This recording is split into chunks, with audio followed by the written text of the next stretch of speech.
स्वागत है आपका एक बार फिर से आज की बड़ी और महत्वपूर्ण खबरों में। दोस्तों, देश भर में अनलॉक 3 चल रहा है, जिसमें कुछ चीजों पर सरकार ने छूट भी दी है। इस बीच कुछ बड़ी और महत्वपूर्ण खबरें निकल कर आ रही हैं, जिनका जानना आपके लिए बहुत जरूरी है।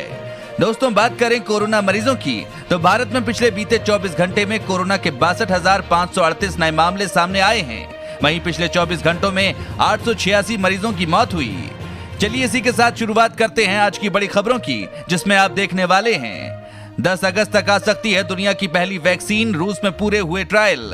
कोरोना वैक्सीन को लेकर अच्छी खबर आ रही है, जिसमें कहा जा रहा है कि 10 अगस्त तक कोरोना की वैक्सीन आ सकती है। जानेंगे इस पूरी खबर को। साथ ही साथ कोरोना की रोकथाम के लिए सरकार का बड़ा फैसला, मरीजों को अब दी जाएगी ये दवा। कोरोना की रोकथाम के लिए अभी तक कोई भी वैक्सीन यानी कि टीका नहीं बना है। इस कोरोना का इलाज सिर्फ कुछ दवाइयों से किया जा रहा है। इसी बीच एक बड़ी खबर आ रही है, सरकार ने कोरोना की रोकथाम को नई दवाई देने का ऐलान किया है। साथ ही one nation one health card लाने की तैयारी में सरकार, 15 अगस्त को हो सकता है ऐलान। जी हां, सरकार एक ऐसी योजना की शुरुआत करने जा रही है जिसमें आपको किसी भी राज्य में इलाज कराना बेहद आसान हो जाएगा। आगे जानेंगे इससे जुड़ी पूरी जानकारी। साथ ही दोस्तों, 8.69 करोड़ किसानों को मिले 6-6 हजार रुपए। जानिए किन लोगों को मिला पूरा फायदा। अगर आपको भी सरकार की किसान योजना के तहत लाभ नहीं मिला है तो इस पूरी खबर को जरूर जान लीजिएगा। आगे जानेंगे इस खबर को। दोस्तों, ये सभी खबरें जानना बेहद जरूरी हैं। खबरों को विस्तार से जानने के लिए बने रहिए हमारे साथ। उससे पहले दोस्तों, इस वीडियो पर एक लाइक जरूर करिएगा। आपका एक लाइक करना ही हमारी मेहनत का फल है। तो चलिए बिना देरी किए लिए चलते हैं आपको आज की सबसे पहली खबर की तरफ। बड़ी खबर, चीन में फिर फैला 11 साल पुराना वायरस, इतने लोगों की मौत। चीन से चिढ़ की वजह बन रहा है वहां एक के बाद एक वायरस का फैलना। जब से कोरोना वायरस की संक्रमण ने पूरी दुनिया को अपनी चपेट में लिया है, चीन के प्रति लोगों में लगातार नकारात्मक भावनाएं बढ़ रही हैं, क्योंकि पूरी दुनिया में अब तक कई लोग इस वायरस के संक्रमण के कारण अपनी जान से हाथ धो चुके हैं। इसके बाद भी चीन से कभी सुअर तो कभी चूहे के कारण फैलने वाले वायरस की खबरें आती रही हैं। अब चीन में एक और वायरस के फैलने की खबरें आ रही हैं, जिसने अब तक 7 लोगों की जान ले ली है और 67 लोगों को संक्रमित किया है।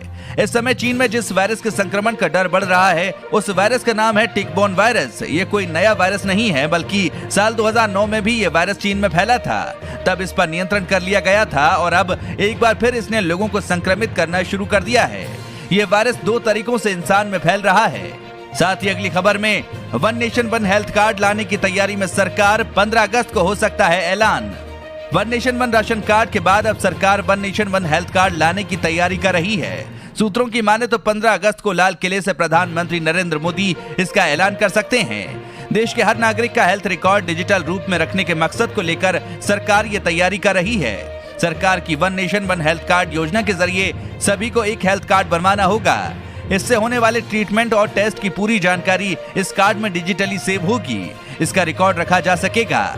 इसका सबसे बड़ा फायदा ये होगा कि देश में किसी भी हॉस्पिटल या डॉक्टर के पास जब इलाज कराने जाएंगे तो साथ में आपको सारे पर्चे और टेस्ट रिपोर्ट नहीं ले जाना पड़ेगा।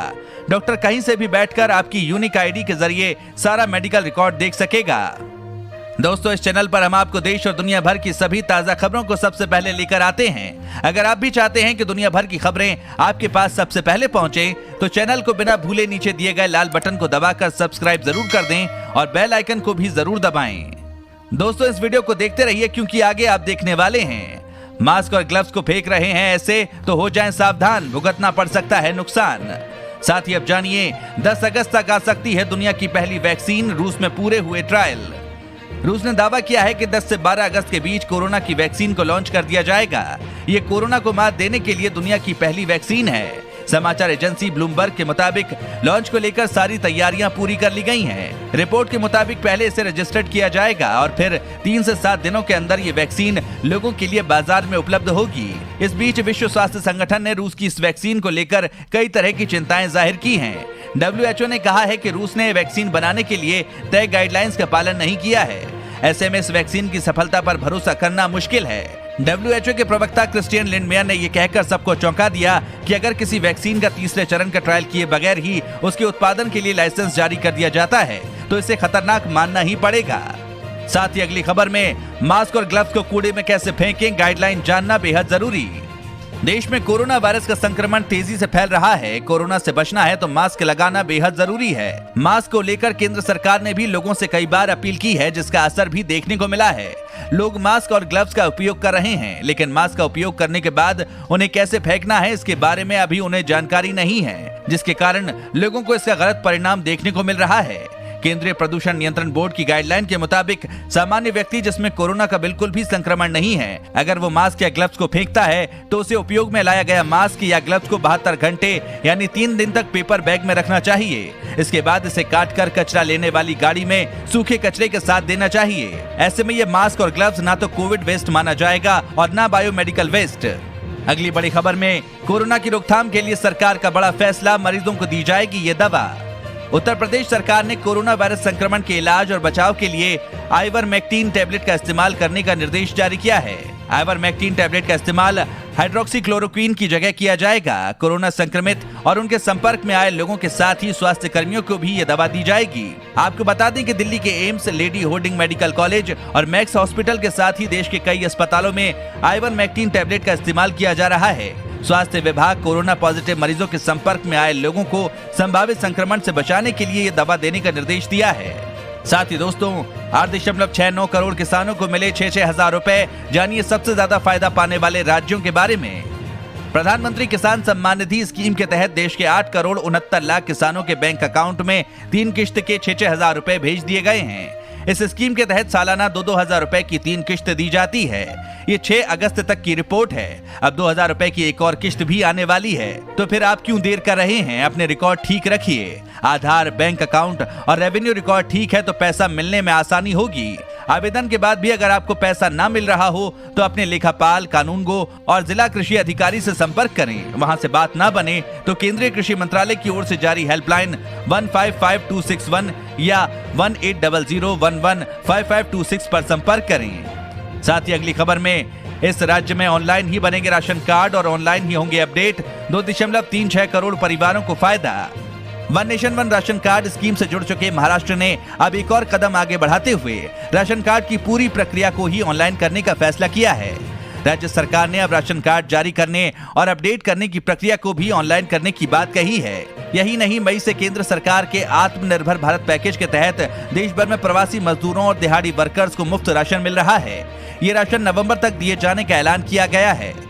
रिकॉर्ड से मुताबिक सूबे में कुल 2.36 करोड़ एक्टिव राशन कार्ड हैं, जबकि कुल लाभार्थियों की संख्या 9.98 करोड़ है। सीनियर अधिकारियों ने कहा कि one nation one ration card scheme के लागू होने के बाद खाद्यान्न योजना के तहत लाभार्थियों की संख्या में इजाफा देखने को मिलेगा। अगली बड़ी खबर में दोस्तों, बैंक खाते पर कैश या ओवरड्राफ्ट सर्विस लेने वालों का नहीं खुलेगा करंट अकाउंट। आरबीआई यानी रिजर्व बैंक ऑफ इंडिया ने बैंकों को निर्देश दिया है कि जिन ग्राहकों के खातों पर पहले से कैश या ओवरड्राफ्ट के जरिए क्रेडिट सुविधा उपलब्ध है, उन ग्राहकों के करंट अकाउंट ना खोले जाएं। माना जा रहा है कि ये फैसला बैंकों की मदद करेगा, क्योंकि इससे कई बैंकों के खातों के जरिए लोन लेकर धोखाधड़ी करने वालों पर लगाम कसने में मदद मिलेगी। आरबीआई ने लोन के लिए विभिन्न अकाउंट इस्तेमाल करने पर प्रतिबंध लगाने के नए उपाय सुझाए हैं। आपको बता दें कि करंट अकाउंट को चालू खाता भी कहा जाता है। ये अकाउंट कंपनी या कारोबारियों के लिए होता है। इन्हें रोजाना पैसे के लेन देन की जरूरत पड़ती है। जहां पैसे के लेन देन बड़े पैमाने पर होता है, वहां लोग करंट अकाउंट का इस्तेमाल करते हैं। साथ ही अगली खबर में सोने की कीमतों पर लगातार 16वें दिन रिकॉर्ड तेजी। पहली बार दाम 57,000 रुपए के पार।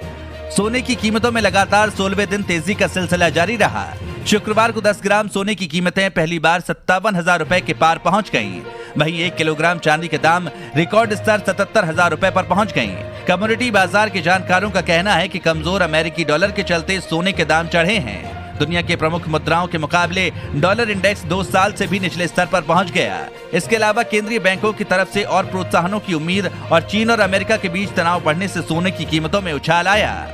साथ ही अगली खबर में फ्लाइट से सफर करने वालों के लिए बड़ी खबर। अब यहां पहुंचकर 14 दिनों का होम आइसोलेशन अनिवार्य हुआ।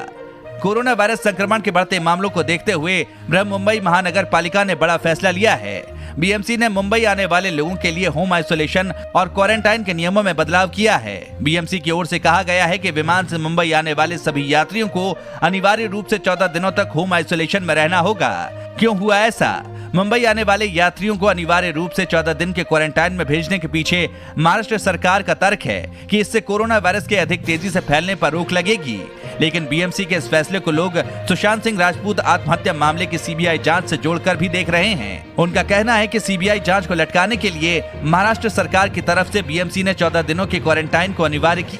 अगली खबर में इम्यूनिटी वैन्स के जरिए प्रोडक्ट्स बेच रही डाबर इंडिया, घर बैठे आसानी से मिल रहे ये products. Packaged consumer goods company Dabur India ने कुछ शहरों में इम्यूनिटी वैन्स खड़ी की हैं ताकि कंपनी द्वारा हाल ही में लॉन्च किए गए इम्यूनिटी बूस्टर उत्पादों की बिक्री बढ़ सके। इन शहरों में लखनऊ, कानपुर, वाराणसी, इंदौर, भोपाल, नागपुर और जबलपुर जैसे शहर हैं। दरअसल कोविड-19 महामारी के बीच लोग अपनी रोग प्रतिरोधक क्षमता बूस्ट करने के लिए कई तरह के उत्पादों का इस्तेमाल कर रहे हैं। ऐसे उत्पादों में लोगों की रुचि बढ़ी है, जिसे देखते हुए कंपनी ने हाल ही में ऐसे कई प्रोडक्ट्स लॉन्च किए हैं। इन इम्यूनिटी वैन्स पर रियल फ्रूट जूस, च्यवनप्राश और पैकेज्ड शहद जैसे उत्पाद उपलब्ध हैं। कंपनी ने कहा कि उसने ये कदम इसलिए उठाया ताकि आम लोगों तक आसानी से इन प्रोडक्ट्स की पहुंच बन सके। इन प्रोडक्ट्स की मांग में भारी इजाफा हुआ है। यही कारण है कि कई कंपनियां इम्यूनिटी बूस्ट करने से संबंधित उत्पाद लॉन्च कर रही हैं। साथ ही दोस्तों, बढ़ते हैं अगली खबर पर। सरकार का बड़ा फैसला, बंद की अंग्रेजों के जमाने की प्रथा, अब रेलवे के साहबों को नहीं मिलेगी ये सुविधा। अंग्रेजों के जमाने से चली आ रही एक प्रथा को मोदी सरकार ने खत्म कर दिया है। दरअसल बात यह है कि रेल मंत्रालय के साहबों को अब बंगला, पियून या टेलीफोन अटेंडेंट कम खलासी नहीं मिलेगा। ये रूल रेल मंत्रालय ने तत्काल प्रभाव से लागू कर दिया है। इस बारे में रेलवे बोर्ड ने कल ही एक चिट्ठी जारी कर सभी जोनल रेलवे के जीएम को सूचना भेज दी है। रेलवे के अधिकारियों को घर में काम करने के लिए 24 घंटे का एक नौकर मिल जाता है। उसे रेलवे बोर्ड और उत्तर रेलवे में टेलीफोन अटेंडेंट कम खलासी कहा जाता है। खबरों की माने तो रेल अधिकारियों की बंगलो पियून की सुविधा की चर्चा प्रधानमंत्री तक के कानों तक पहुंची थी। उन्हीं के हस्तक्षेप के बाद इस सुविधा को खत्म करने पर रेलवे बोर्ड सहमत हुआ है। दोस्तों, अगर आप रोजाना ऐसी खबरें अपने मोबाइल पर पाना चाहते हैं